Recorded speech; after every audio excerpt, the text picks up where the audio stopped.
di sini saya akan menyampaikan sumber dan materi IPS. Materi IPS yang dapat dipelajari dan menjadi bahan pelajaran tidak hanya kehidupan nyata sehari-hari, tetapi juga meliputi cerita-cerita novel, terkenal yang dapat dibaca oleh peserta didik. Di samping itu, bahan bacaan seperti koran, majalah, jurnal, makalah merupakan sumber materi IPS sekaligus sumber pelajaran IPS yang berharga serta bernilai dalam membina kepribadian peserta didik. Selanjutnya, berita dan pemberitaan baik berhubungan dengan kehidupan sosial setempat maupun pada tingkat regional, nasional, dan dunia merupakan bahan pengetahuan. Sumber pemberitaan ini dapat kita lihat pada surat kabar, radio, dan televisi. Peristiwa kehidupan sosial di tempat lain yang secara langsung dapat kita saksikan dan diamati, bahkan dianalisis. Kesemuanya ini merupakan sumber materi pembelajaran IPS. Selain itu, juga dapat dipelajari melalui dokumen, peninggalan-peninggalan sejarah berupa fosil, candi, bangunan bersejarah, maupun museum. Banyak hal bermakna yang dapat kita pelajari, khususnya mengenai peristiwa-peristiwa masa lalu yang bernilai positif dan membawa kebaikan, maupun yang bernilai negatif yang membawa kehancuran bagi kehidupan manusia di masa lampau. Dengan kata lain, segala hal yang menyumbangkan bahan pembelajaran IPS dapat diterapkan sebagai sumber pembelajaran IPS.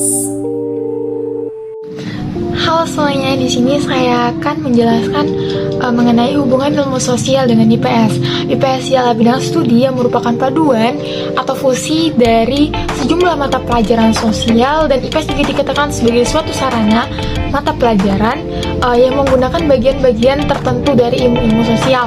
Oleh karena itu, ada beberapa hal yang perlu diperhatikan seperti pertama, ilmu sosial manakah yang dapat dipadukan dan mempunyai keterkaitan dalam proses pembelajaran. Yang kedua, bagaimana cara memadukannya, sebab tidak semua materi ilmu sosial dapat dipadukan. Ketiga, bagian-bagian apa saja yang perlu bagi pembelajaran IPS.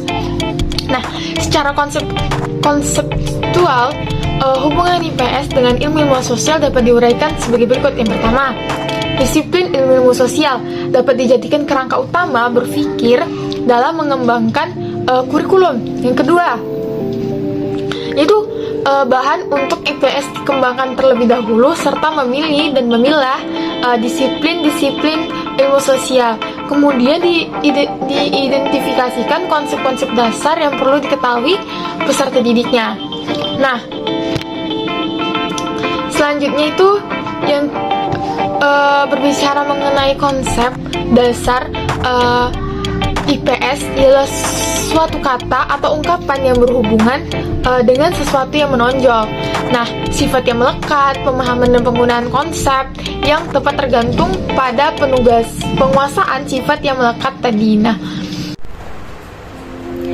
geografi yang mengungkapkan kesuburan tanah, jenis dan penyebaran tanah, jenis mata pencarian penduduk, jenis dan penyebaran sumber daya, transportasi, komunikasi, iklim dan pengaruhnya terhadap kehidupan, pemukiman, tenaga air, globe, peta dan lain-lain harus menjadi sumber dari materi IPS.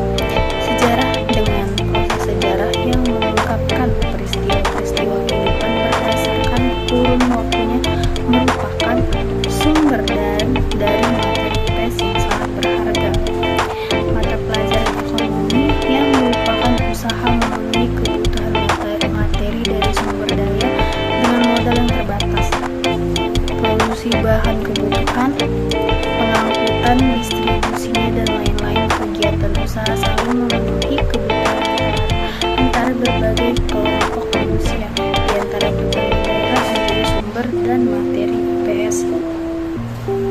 Antropologi yang merupakan bagaimana kemampuan manusia menciptakan hasil-hasil kebudayaan dengan perkembangannya dari keadaan yang sederhana kepada keadaan yang makin maju, merupakan sumber dan materi yang harus dipelajari pada pembelajaran IPS.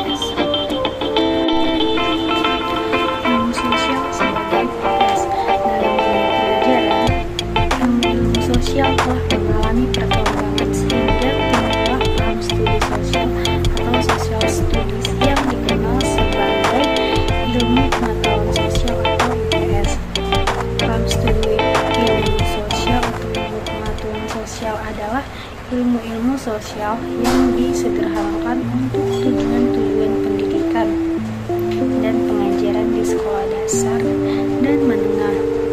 Materi dari berbagai disiplin ilmu sosial seperti biografi, sejarah dan sosiologi, ekonomi, antropologi, psikologi sosial, ilmu politik, ilmu hukum dan ilmu sosial lainnya dijadikan bahan baku bagi pelaksanaan program pendidikan dan pengajaran di sekolah dasar dan menengah.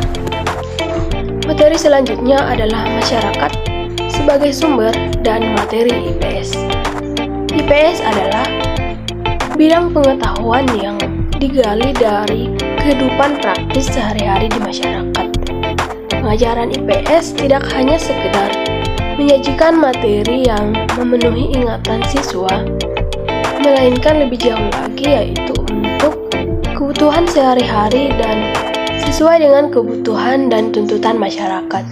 Oleh karena itu, pengajaran IPS harus pula mampu menggali materi-materi yang ada di luar jendela kelas, di dalam lingkungan sekolah, di lingkungan tempat tinggal para siswa, dan kemudian semakin luas lagi menjangkau ke kawasan yang lebih jauh. Gejala dan masalah yang ada di lingkungan tadi dijadikan perangsang untuk menarik perhatian para siswa. Materi tadi dijadikan sebagai bahan pembahasan di dalam kelas dalam rangka pengajaran IPS. Gejala-gejala yang terjadi di luar jendela kelas, di halaman sekolah, seperti persampahan, merupakan materi IPS yang dapat merangsang pemikiran siswa.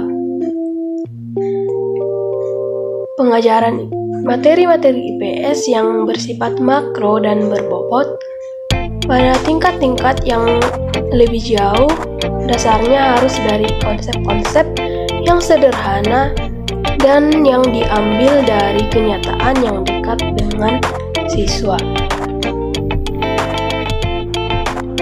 Melalui pengajaran IPS yang mengambil masyarakat sebagai sumber materinya, maka diharapkan agar terbinanya warga negara yang akan datang yang peka terhadap masalah sosial yang terjadi di masyarakat, memiliki sikap mental yang positif terhadap segala ketimpangan yang terjadi, dan terampil mengatasi segala masalah yang terjadi sehari-hari, baik yang menimpa dirinya sendiri, terutama yang menimpa kehidupan masyarakat.